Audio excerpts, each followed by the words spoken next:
Hey everyone, welcome to the channel. Myself Chandra Chaudhary. और आज हम करेंगे क्लास 11th बायोलॉजी। और एज यू नो, जो हमारा फर्स्ट चैप्टर चल रहा है द लिविंग वर्ड, और आज हम करेंगे इसका लेक्चर नंबर 3। लेक्चर नंबर 1 हमारा बेस्ड था आपका द लिविंग वर्ड और इसके कैरेक्टरिस्टिक्स पर, और लेक्चर नंबर 2 बेस्ड था डाइवर्सिटी पर। और आज का हमारा लेक्चर नंबर 3 है टेक्सोनॉमिक कैटेगरीज। ठीक है, इन प्रीवियस लेक्चर हमने क्लासिफिकेशन के बारे में जाना था कि हमें क्यों आवश्यकता पड़ी क्लासीफाई करने की, जो आपकी वेरियस टाइप की ऑर्गेनिजम्स प्रेजेंट हैं। अब हमने लास्ट वीडियो में ऑलरेडी ये जाना था 1.7 से 1.8 मिलियन स्पीसीज़ नोन हैं, और इसके बावजूद भी इतनी सारी स्पीसीज़ हैं जो अननोन हैं। और हर दिन जो इसमें आपकी रिसर्च करते रहते हैं, जो साइंटिस्ट हर दिन नई नई स्पीसीज़ के बारे में पता चलता जाता है, तो इनकी एक एक करके हर स्पीसीज़ की सेपरेटली स्टडी करना बहुत मुश्किल काम है। इसलिए साइंटिस्ट ने इनकी स्टडी करने को ईज़ी बनाने के लिए क्या किया कि इनकी जो सिमिलैरिटीज़ होती हैं, जो इनकी कैरेक्टर्स में जो सिमिलैरिटीज़ होती है, उनको उनके बेसिस पे इनको ग्रुप्ड किया गया या फिर क्लासीफाई किया गया। ठीक है, तो ये एक पहला स्टेप है टैक्सोनॉमी का, वर्गीकरण का, एक प्रकार से आप कह सकते हो। तो इसमें सबसे पहले आपकी बात आती है हायरार्की की। हायरार्की मतलब एक क्रमानुसार वर्गीकरण होता है। वो असेंडिंग भी हो सकता है, आपका डिसेंडिंग भी, on the basis of characteristics similarity जो उनमें होंगी, जो भी आपकी ऑर्गेनिज्म हैं उनमें जो सिमिलैरिटीज़ होती हैं। ठीक है, जैसे जैसे हम उसको ग्रुप्ड करते जाते हैं और हायर लेवल पे जाते हैं, तो ये सिमिलैरिटीज़ डिक्रीज़ होते जाती है, तो उन्हें हम हायरार्की कहते हैं। जैसे कि आपको यहाँ पर दिखाई दे रहा होगा, यहाँ पर आपके मेन 7 टाइप्स के आपके वर्गीकृत किया गया है। First one is species, second one genus, family, order, class, phylum and kingdom. ये आपकी क्या है, हायरार्की है, एक प्रकार से पद हैं आपके जो इंक्रीज ऑर्डर में है। मीन्स स्पीसीज़ पे ज़्यादा सिमिलैरिटीज़ होंगी आपके जो भी ऑर्गेनिज्म है उनके बीच में, जीनस में थोड़ा लेस होंगी, फैमिली में और लेस होंगी, तो ये आपका डिक्रीज ऑर्डर है। ठीक है, जब हम स्पीसीज़ से किंगडम की ओर जाएंगे, तो ये आपका हायरार्की है। चलिए अब बात करते हैं कैटेगरीज़ की। कैटेगरीज़ आपका क्या है, कैटेगरी देखिए, category is the part of overall taxonomic arrangement, it is called taxonomic category. तो आपका ओवरऑल आपका पार्ट है, जो आपकी टेक्सोनॉमिक अरेंजमेंट है, जो हमने पढ़ लिया, species, genus, family, order, class, phylum, kingdom, तो इसका एक पार्ट है। ठीक है, जैसे आपका स्पीसीज़ है, जीनस एक कैटेगरी है, फैमिली एक कैटेगरी है, ऑर्डर एक कैटेगरी है, क्लास एक कैटेगरी है। ठीक है, समझ में आ गया। अब नेक्स्ट टॉपिक है आपका all categories together constitute the taxonomic hierarchy.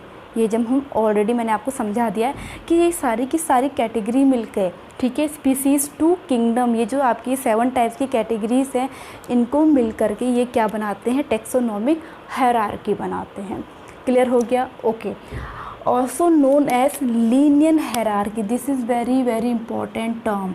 Linear hierarchy भी इसे कहा जाता है, आपके एग्ज़ाम के पर्पज़ से बहुत इंपॉर्टेंट है। अब क्यों? Because it was proposed by Carolus Linnaeus, first proposed by।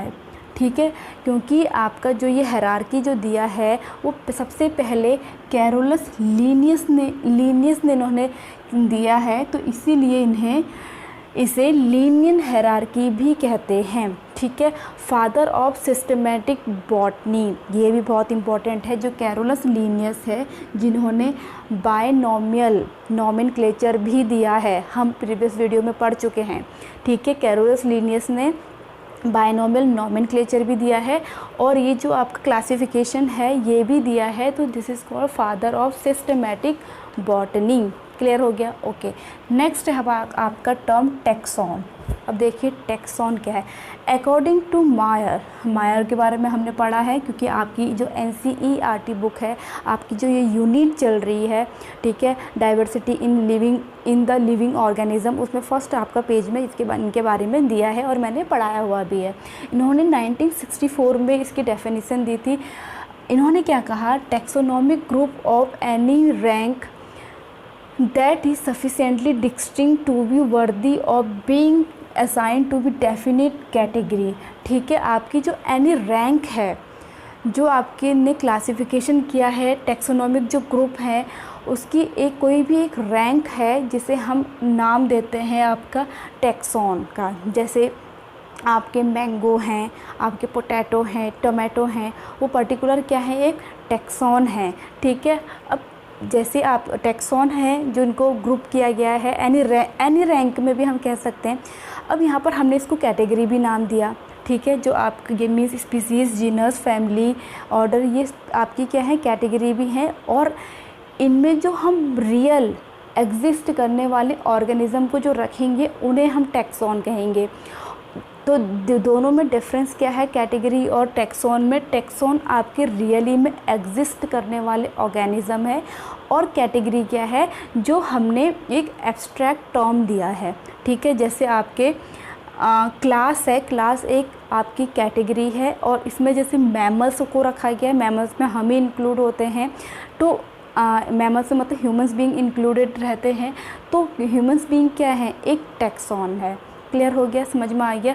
तो चलिए, अब है आपका next topic taxonomic hierarchy.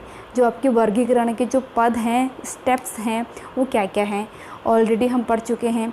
These are species, genus, family, order, class, phylum and kingdom. जो मेन है आपका वो 7 आपके हैं। ये भी आपके एग्ज़ाम में क्वेश्चन आ सकता है कि आपके जो पद हैं वो कितने हैं, तो 7 आपके यहाँ पर स्टेप्स हैं। ओके, थोड़ा इनके बारे में अगर हम जानें तो आपका जो स्पीसीज़ है वो सबसे स्मॉलेस्ट यूनिट ऑफ क्लासिफिकेशन है। ठीक है, हम स्पीसीज़ को क्या बोलेंगे, smallest unit of the classification. जबकि आपका ये क्या है, हाईएस्ट आपका टैक्सोनॉमिक कैटेगरी है, जबकि ये आपका स्मॉलेस्ट कैटेगरी है। ठीक है, ओके। तो चलिए अब हम स्पीसीज़ के बारे में थोड़ा जान लेते हैं। स्पीसीज़ आपका क्या है, फंडामेंटल एंड स्मॉलेस्ट यूनिट है। सबसे बेसिक और सबसे छोटी यूनिट होती है स्पीसीज़। ठीक है, एंड अभी है क्या, इसकी डेफिनेशन क्या होगी, अ ग्रुप ऑफ इंडिविजुअल्स। ये इंडिविजुअल्स का ग्रुप है। ठीक है, जैसे हम ह्यूमंस की पॉपुलेशन है तो इनका एक ग्रुप है, या फिर कैट जो होती हैं उनका एक ग्रुप है, डॉग जो है उनका एक ग्रुप है। तो दीज आर स्पीशीज़। ठीक है, a group of individuals which resembles each other, जो मतलब एक दूसरे के समान होते हैं, एक समान होंगे, उनमें सिमिलैरिटीज़ पाई जाती हैं। ठीक है, तो दीज आर 2 पॉइंट्स। एक अनदर पॉइंट में अगर आपको यहाँ पर बताऊँ तो यहाँ पर अनदर पॉइंट ये हो सकता है कि जो स्पीसीज़ होती हैं वो आपस में, उनमें सेम टाइप्स का जेनेटिक मटेरियल होता है और अमाउंट में भी सेम होता है। जैसे हम ह्यूमन बीइंग्स हैं तो सबका जो जेनेटिक मटेरियल है, अमाउंट में अगर कहेंगे, क्रोमोसोम्स नंबर बोलेंगे तो 46 होते हैं आपस में। ठीक है, ये नहीं कि मेरा 46 है तो किसी का कम ज़्यादा होगा। हाँ, वो प्रॉब्लम होती है, वो आप आगे जाके उसमें पढ़ोगे, वो अलग चीज़ है। लेकिन इन जनरल 46 होते हैं और पेयर में 23 होते हैं। ठीक है, तो उनका जेनेटिक टाइप और मटेरियल सेम होना चाहिए ताकि वो आपस में ब्रीड कर सके। This is very important term for the species. ठीक है, कि या फिर हम कह सकते हैं कि वो एक तो मॉर्फोलॉजिकली भी सेम होने चाहिए और रिप्रोडक्टिवली भी वो सेम होने चाहिए, क्योंकि अगर जेनेटिक उनका मटेरियल सेम है तो वो आपस में ब्रीड कर सकते हैं, रिप्रोडक्टिव की प्रोसेस हो सकती है रिप्रोडक्शन की। ओके, अब मॉर्फोलॉजिकली भी वो सेम होने चाहिए, मीन्स वो दिखने में सेम होने चाहिए। अब देखो, जो हम ह्यूमन बीइंग्स होते हैं वो उनकी जो आकार होती है, हमारा जो संरचना होती है वो लगभग सबकी सेम होती है, लगभग नहीं सेम ही होती है। बाकी जो हम थोड़ा बहुत डिफरेंस करते हैं वो वेरिएशन, वो चीज़ अलग है। ठीक है, जो कैट्स होते हैं उनकी जो मॉर्फोलॉजी होती है वो सेम होती है। सारे के सारे डॉग्स की मॉर्फोलॉजी सेम होती है। स्पीसीज़ में डिफरेंस आ सकता है। ठीक है, तो आपका ये क्या है, स्पीसीज़ है। ओके, तो यहाँ पर अगर मैं स्पीसीज़ का नाम लिखूँ, ह्यूमंस का ही नाम लिखूँ, तो ये क्या है आपकी होमो सेपियंस। होमो सेपियंस। ठीक है, ये एक स्पीसीज़ है। अब यहाँ पर देखिए, हम प्रीवियस वीडियो में मैंने आपको ऑलरेडी बॉटैनिकल नेम या फिर साइंटिफिक नेम लिखना मैंने सिखाया था, जिसमें मैंने कहा था जो फर्स्ट वर्ड होता है वो क्या होता है, आपका जीनस होता है, एंड सेकंड जो वर्ड होता है वो स्पीसीज़ होता है या फिर स्पेसिफिक एपिथेट्स होता है। ठीक है, ओके, चलिए let's move to the next. हमारा जो हायरार्की है वो है जीनस। अगर जीनस की बात करें तो सबसे पहली बात, जो जीनस है कॉइन्ड बाय टॉर्नेफोर्ट, ये जो आपका जीनस जो वर्ड दिया है वो टॉर्नेफोर्ट ने दिया है। पहली बात तो बहुत इम्पॉर्टेंट है, important, Tournefort. And genera are aggregates of closely related species, जो आपके जीनस होते हैं वो क्लोजली रिलेटेड स्पीसीज़ के होते हैं। ठीक है, अब फॉर एग्ज़ाम्पल अगर मैं यहाँ पर दूँ आपका, सपोज़ जो आपका लायन होता है एंड जो आपका टाइगर होता है वो सेम जीनस से बिलोंग करते हैं, बट वो स्पीसीज़ अलग अलग हैं। ठीक है, तो यहाँ पर लायन एंड टाइगर, इन दोनों का जो जीनस होता है दैट इज़ पैंथेरा। ओके, अगर मैं इनकी स्पीसीज़ की बात करूँ तो लायन जो होता है that is leo, smallest letter means Panthera leo, जो साइंटिफिक नेम है वो लायन का है, जबकि पैंथेरा टिग्रिस ये साइंटिफिक नेम टाइगर का है। लेकिन जो दोनों के दोनों जो जिस जीनस से बिलोंग करते दैट इज़ पैंथेरा, क्योंकि उनमें कुछ सिमिलैरिटीज़ होती है, बट इसमें जो सिमिलैरिटी होगी वो स्पीसीज़ से थोड़ी लेस होगी। अब देखिए, जो एक लायन होगा वो दूसरे लायन से उन दोनों के बीच में ज़्यादा सिमिलैरिटी होगी, जबकि लायन और टाइगर के बीच में लेस सिमिलैरिटीज़ होंगी एज़ कंपेरिजन टू लायन। ठीक हो गया, समझ में आ गया? ओके, अब फैमिली में हम बढ़ते हैं। फैमिली क्या है? फैमिली इससे आपका हायर ऑर्डर है। ठीक है, मीन्स स्पीसीज से हायर ऑर्डर जीनस है, जीनस से आपका हायर ऑर्डर फैमिली है। मीन्स बहुत सारे जीनस। ओके, मैं यहाँ पर एक चीज़ बताना भूल गई, जो आपका जीनस होता है वो 2 टाइप्स का होता है। एक होता है आपका, यहाँ पे बता देती हूँ मैं, एक होता है मोनोटिपिक, दूसरा होता है पॉलीटिपिक। ठीक है, अब मोनोटिपिक क्या है? जिसमें आपके ओनली 1 टाइप ऑफ स्पीसीज़ होती है, जैसे होमोसेपियंस। ठीक है, जबकि पॉलीटिपिक क्या होंगी? जिसमें बहुत सारी स्पीसीज़ होंगी। आपका मोनोटिपिक होगा only group of 1 type species, जबकि पॉलीटिपिक आपका 2 टाइप्स ऑफ स्पीसीज़। ठीक है, ओके। अब चलिए, अब फैमिली में हम आगे बढ़ते हैं। फैमिली आपका जो है जीनस से हायर ऑर्डर है। ये क्या है? Group of related genera. Means बहुत सारे जो जेनेरा होते हैं, जीनस होते हैं, उनका ग्रुप होता है, उनमें कुछ ना कुछ सिमिलैरिटीज़ होंगी, इससे ज़्यादा सिमिलैरिटीज़ होंगी, जीनस से कम सिमिलैरिटीज़ होंगी। ठीक है, एज़ कंपैरिजन टू जीनस, आपकी फैमिलीज़ के बीच में जो भी जीनस वो होंगे, उनके ऑर्गेनिज्म में या फिर उनकी स्पीसीज़ में कम सिमिलैरिटीज़ होंगी।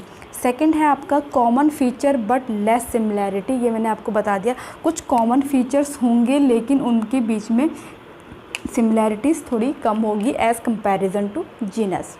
ओके, नेक्स्ट है families are characterized on the basis of both vegetative and reproductive feature. जो फैमिलीज़ होते हैं उनमें वेजिटेटिव और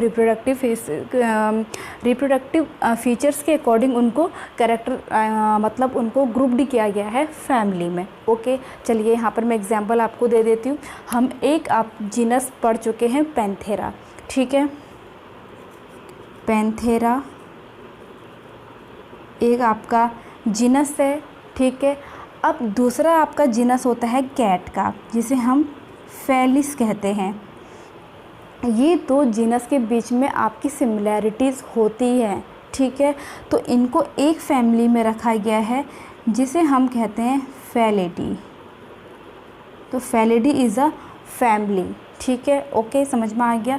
okay, let move to the next. आपका जो स्टेप है दैट इज़ ऑर्डर।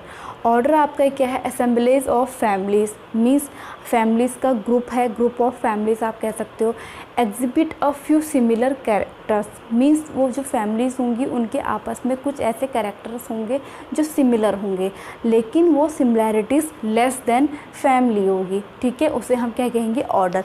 अब हमने यहाँ पर एक ऑर्डर बना लिया था फेलिडी, ठीक, नहीं, एक फैमिली हमने बनाई थी फेलिडी, और फेलिडी फैमिली में कौन कौन थे आपके? पैंथेरा था एंड फेलिस थे। पैंथेरा आपके क्या थे? आपके लायन, टाइगर थे, जबकि फेलिस आपकी कैट्स होती हैं, ठीक है, फेलिस में कैट्स आती हैं। ओके, अब इन दोनों को रखा जाता है, यहाँ पर लिख देती हूँ मैं, हमने बनाया था फेलिडी। अब इनकी कुछ ना कुछ सिमिलैरिटी ऐसी होती है जो मैच होती है डॉग से, तो डॉग को भी इसी के में रखा जाता है जिसे हम कहते हैं कैनेडी। ये दो मिलकर के, ये और ज़्यादा आपकी फैमिली मिलकर के एक ऑर्डर बनाते हैं जिसे हम कहते हैं Carnivora.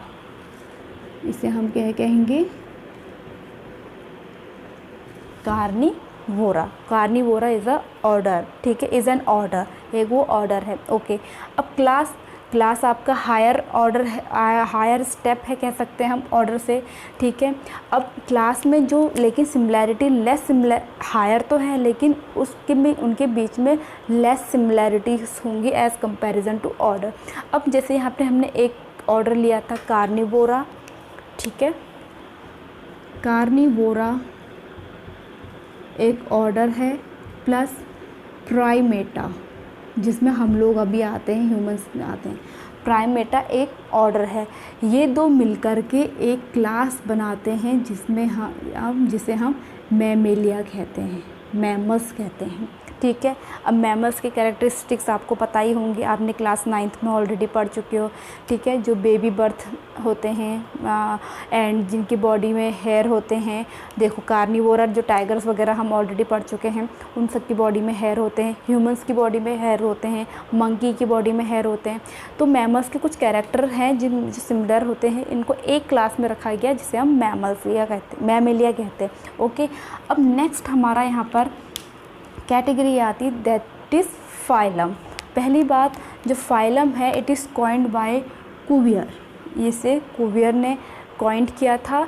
And group of various classes, आपका जो फाइलम होता है वो वेरियस क्लासेस का एक ग्रुप होता है, ठीक है, higher then class, based on common features like notochord and dorsal hollow neural system. जो इनको कैटेगराइज किया गया था, कुछ के कॉमन फीचर्स होते हैं, जैसे नोटोकॉर्ड प्रेजेंट होता है, dorsal hollow neural system present होता है। अब इसके एग्जांपल, जैसे एक हमने यहाँ पर क्लास मैमेलिया लिया था, मैमेलिया के साथ ही मैं ऐड कर देती हूँ, जैसे एप्स होती हैं, बर्ड्स, ठीक है, जैसे आपकी फिशेस होती हैं, प्लस आपके रेप्टाइल्स होते हैं, ठीक है, एम्फीबियंस होते हैं, एम्फीबियंस होते हैं। ये सब मिलकर के एक फाइलम बनाते हैं जिसे हम कहते हैं कॉर्डेटा, ठीक है। ओके, अब आपका लास्ट आता है किंगडम। किंगडम आपका हाईएस्ट टैक्सोनॉमिक कैटेगरी है, ठीक है। आपकी बहुत सारे जो आपके फाइलम होते हैं उनको मिलकर उनको किंगडम में क्लासिफाई किया जाता है। फॉर एग्जांपल, जैसे आपके एनिमल्स हैं और एक प्लांट है की कैटेगरी है, तो आपके एनिमल्स जो कैटेगरी है, लाइक जैसे कॉर्डेटा है, आपका एनिमल्स के लिए क्या होता है, एनिमल्स को जो कैटेगराइज किया जाता है वो किया जाता है एनिमेलिया में। एंड जो प्लांट्स होते हैं उनका जो किंगडम है उसे कहा जाता है प्लांटी। ओके, ये 2 आपका किंगडम क्लासिफिकेशन है। बाद में आपने 5 किंगडम क्लासिफिकेशन भी पढ़ा होता है, जिसमें इन दोनों को इंक्लूड करके 3 और आते हैं, that is Monera, protista, fungi, Plantae, animalia. ठीक है, इसको हम नेक्स्ट चैप्टर में डिटेल में जानेंगे। तो ये था आपका आज का टैक्सोनॉमिक कैटेगरी। आई होप आपको समझ में आ गया होगा, ठीक है, कि species, genus, genus, family, order, class, phylum, kingdom, ये सब आपको समझ में आ गए होंगे। ये आपके अकॉर्डिंग टू टैक्सोनॉमिक कैटेगरी ये हाई लेवल पे बढ़ता जाता है, लेकिन इसको हम इस पॉइंट ऑफ व्यू से देखें कि सिमिलैरिटीज़, लेकिन सिमिलैरिटीज़ आपकी स्पीसीज़ से किंगडम में जाने की ओर डिक्रीज़ होती है, बट किंगडम से स्पीसीज़ की ओर आने पर इंक्रीज़ होती है। This is very very important thing, ठीक है, ये आपको समझ में आना चाहिए। ओके, अब मैंने यहाँ पर दो चीज़ों का जो दो कॉमन नेम होते हैं, this is man and mango, उसका यहाँ पर क्लासिफिकेशन दिया है जो आपकी मैंने NCERT बुक से लिया है समझने के लिए, ठीक है। तो कॉमन नेम जैसे मैन हो गया एंड मैंगो हो गया, तो बायोलॉजिकल नेम उसका क्या है, होमो सेपियंस, और मैंगो का मैंगीफेरा इंडिका। अब इन दोनों में अब आप लोगों को ये चीज़ तो क्लियर हो गई होगी, होमो क्या है आपका जीनस है, सेपियंस क्या है आपका स्पीसीज़ है या फिर स्पेसिफिक एपिथेट्स है, जबकि मैंगीफेरा आपका क्या है, जीनस है, इंडिका क्या है आपका स्पेसिफिक एपिथेट्स है या फिर स्पीसीज़ है। अगर होमो सेपियंस की फैमिली की बात करूं दैट इज़ होमिनिडी, ऑर्डर की बात करूँ तो दैट इज़ प्राइमेटा, क्लास की बात करूँ तो दैट इज़ मैमेलिया, फाइलम की बात करूँ तो कॉर्डेटा, किंगडम की बात करूँ तो आपका एनिमेलिया, ठीक है, समझ में आ गया। ओके, उसी तरह से मैंगो के लिए इसका बायोलॉजिकल नेम हो गया मैंगीफेरा इंडिका, फैमिली इसकी होती है एनाकार्डियासी, और ऑर्डर इसका होता है आपका सेपिंडेल्स, आपका क्लास इसका होता है डाइकोटिलिनिडी, फाइलम होता है आपका एंजियोस्पर्मिया, एंड किंगडम इसका प्लांटी, ठीक है। इसी तरह से आपके 2-3 एग्जाम्पल आपके NCERT बुक में और दिए गए हैं। तो आई होप आज का ये होल वीडियो लेक्चर आप लोगों को अच्छे से समझ में आया हो, आप लोगों के लिए यूज़फुल रहा हो। अगर यूज़फुल रहा हो तो please hit the like, leave the comment, subscribe to my channel and press the bell icon. और मैं मिलूँगी अपनी नेक्स्ट वीडियो के साथ। इस चैप्टर का लास्ट हम लेक्चर करेंगे दैट इज़ टैक्सोनॉमिक एड्स के बारे में हम पढ़ेंगे, जो आपके एड्स होते हैं। तो तब तक के लिए स्टे ट्यून, बाय बाय।